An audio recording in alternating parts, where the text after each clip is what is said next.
নমস্কার বন্ধুরা, কৃষ্ণা ফুড ওয়ার্ল্ডে আপনাদের স্বাগত। আজ আবারও একটি নতুন ভিডিও নিয়ে চলে আসলাম। আজ বাড়িতে বানিয়ে নিয়েছিলাম দুপুরের খাবারে সর্ষে বাটা দিয়ে কই মাছ ভাপা, আবারও সর্ষে বাটা দিয়ে ওলকচু মাখা। চলুন তাহলে আমরা দেখিনি কিভাবে কি করলাম। এদিকে বেশ খানিকটা ওলকচু নিয়ে নিয়েছি আমি ভাতে সেদ্ধ দেব বলে, আর এদিকে কই মাছগুলোও কিন্তু ভালো করে কেটে পরিষ্কার করে আমি রেখে নিয়েছি ভাপা করব বলে। এবার আমি বেশ খানিকটা সর্ষে নিয়ে নিয়েছি কই মাছটা ভাপা করব বলে, এটাকে ধুয়ে ভিজিয়ে রেখেছিলাম। এবার শিলের মধ্যে সামান্য একটু নুন ও কাঁচা লঙ্কা দিয়ে কিন্তু সর্ষেটা বেটে নেব। এখানে নুন দেওয়ার কারণটা হলো যেন সর্ষেটা বাটার সময় তেতো না হয়ে যায়। আর এদিকে গ্যাসে জল বসিয়ে দিয়েছি ভাতের, একটু জলটা গরম হতেই কিন্তু আমি ওলকচুটা দিয়ে দিয়েছি। আর এদিকে জলটা তো বেশ ভালো গরম হয়ে যাওয়ার পরে দিয়ে দিয়েছিলাম ভিজিয়ে রাখা চালটা, যেটা আমি আজকে ভাত করব। আর ভাতটা তো নর্মালি ভাতই করব, ওর জন্য ওটার মধ্যে ওলকচুটা সেদ্ধ দিয়ে দিয়েছি। আর এদিকে কই মাছটা মাখবো ভাপা করানোর আগে। দেখুন, সবার প্রথমে দিয়ে দিলাম নুন, হলুদ গুঁড়ো, লঙ্কা গুঁড়ো। তারপরে দিয়ে দেব বেটে রাখা সর্ষে ও কাঁচা লঙ্কা বাটা। এখানে নুনটা একটু কম দিয়েছি, কারণ এখানে কিন্তু আমি সর্ষে বাটার মধ্যে সামান্য একটু নুন দিয়েছিলাম বলে এখানে কিন্তু নুনটা একটু কম দিয়েছি। নুনটা আপনারা একটু বুঝে দেবেন।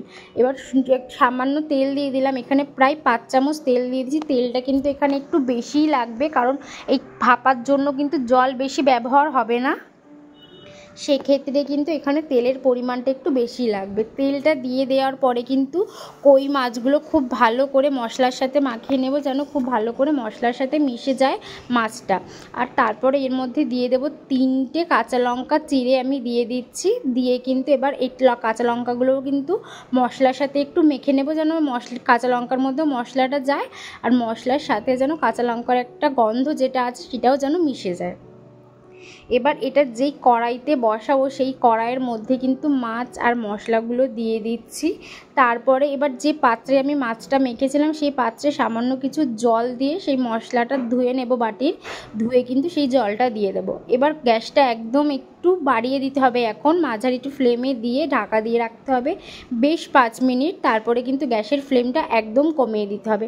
নর্মালি আমরা যেমন সর্ষে দিয়ে ইলিশ মাছ করি, সর্ষে দিয়ে অন্যান্য মাছ ভাপা করি, এই মাছটা কিন্তু সেরকম, এবার ভাপার স্টাইলটা কিন্তু সেই রকমই হবে, একটু সময় নিয়ে করতে হবে। আর এইদিকে আমার ভাত হয়ে এসছে, আর একটু হবে, আমি কিন্তু দেখে নিচ্ছিলাম। এদিকে মাছটা আমার প্রায় হয়ে এসছে, আর একটু নাড়িয়ে নেব, কিন্তু আমি এরপরে আর নাড়াবো না, এইবারই লাস্ট নাড়িয়ে নেব, কারণ মাছ কিন্তু আমার ভেঙে যাচ্ছে। মাছটা যখন হয়ে আসবে তখন কিন্তু মাছটা প্রায় এরকম বেশি নাড়া দিলে কিন্তু ভেঙে যাবে, আর কিছুক্ষণ রাখলেই কিন্তু হয়ে যাবে। দেখুন আমার মাছটা কিন্তু হয়ে গেছে, তেল বেরিয়ে গেছে সুন্দর। এবার কিন্তু আমি নামিয়ে নিয়েছি। দেখুন কই মাছটা দেখতে কি দারুণ লাগছে। এই তেল কই আপনারাও বাড়িতে বানিয়ে খেয়ে দেখবেন, ভালো লাগবে, অবশ্যই ভালো লাগবে। অন্যান্য মাছ যখন ভাপিয়ে খেতে ভালো লাগে, এই মাছটা কিন্তু বেশ সুন্দর লাগে।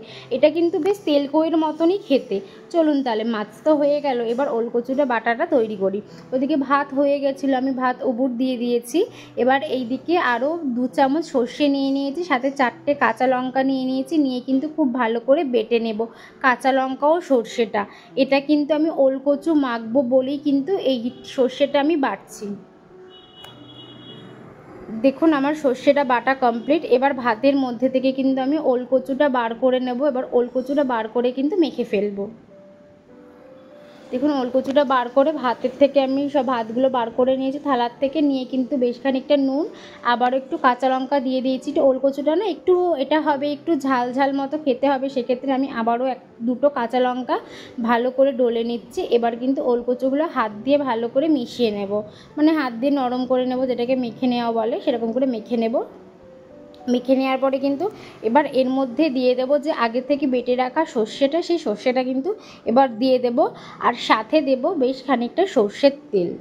যেমন এটা কোনো কিছু মাখা, আলু সেদ্ধ মাখি বা নর্মালি মাখি সেরকমই মাখা হচ্ছে, বাট এর মধ্যে এক্সট্রা করে যাচ্ছে সর্ষে বাটাটা দিয়ে। সর্ষে বাটা দিয়ে এরকম করে খেয়ে দেখবেন। আমরা অনেককাল আগে খেয়েছি, মানে যখন আমরা ছোট ছিলাম তখনই খেয়েছি, এখন তো বর্তমানে এই সমস্ত খাওয়া হয় না, তাই মনে হলো অনেক দিন ধরে এটা খাবো খাবো করে, তাই আজ কিন্তু এটা একটু বানিয়ে নিয়েছিলাম। খেতে কিন্তু অসাধারণ হয়েছিল, আপনারাও বাড়িতে একটু বানিয়ে খেয়ে দেখবেন।